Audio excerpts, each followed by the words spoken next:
kwa support kwa kuja, lakini pia kwa mpira wanawake nimejisikia vizuri, wamenisupport kwa hali na mali, nimeona watu wengi wamejitokeza.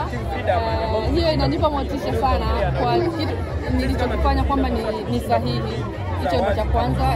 Nimeona watu wameenjoy, watu wanafurahi, football vizuri, so inanipa motisha kufanya tena mwakani na miaka inayokuja mbele.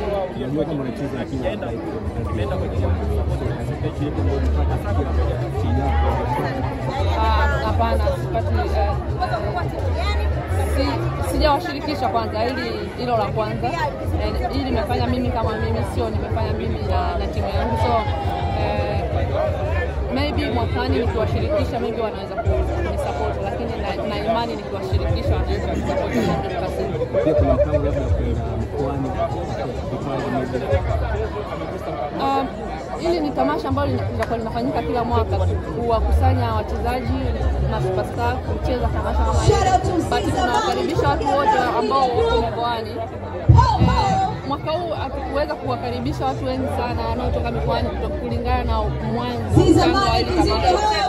Na imani mwakani likishakuwa kubwa, tunaweza kukaribisha watu wote ambao wanatoka mkoani kuja kujumuika kuonyesha vipaji vyao. Pia ni tamasha gani ambayo umefuata watu wanawake tamani ambao umepata? Niache na wachezaji wenyewe wameonyesha vipaji wao, wameonyesha vitu vyao walivyojaza katika football. Hiyo ni thamani mojawapo ambao wameipata wachezaji, na mashabiki pia wamepata thamani ya kuangalia mpira mzuri, so ni vitu vingi. Madamu hatutarajii kuona labda kufanya shifting, labda leo KMC, labda ijayo ukaipeleka kiwanja kingine nje ya Dar es Salaam mikoani? Ndio mara ya kwanza, kama nilivyosema, ndio mara ya kwanza tunaifanya. Nataka kuipeleka hata mkoani, hata nilipozaliwa ningeweza kuipeleka, lakini ndio mara ya kwanza, kama nilivyosema, ni changa.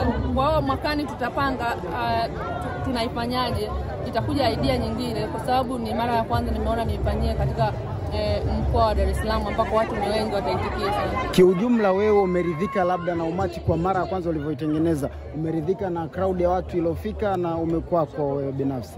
Nimeridhika na mashabiki wamejitokeza. Niko na furaha kwa waliojitokeza na kwa walioangalia kwenye TV. Nina furaha wamejitokeza, wamenisupport, so I really appreciate them.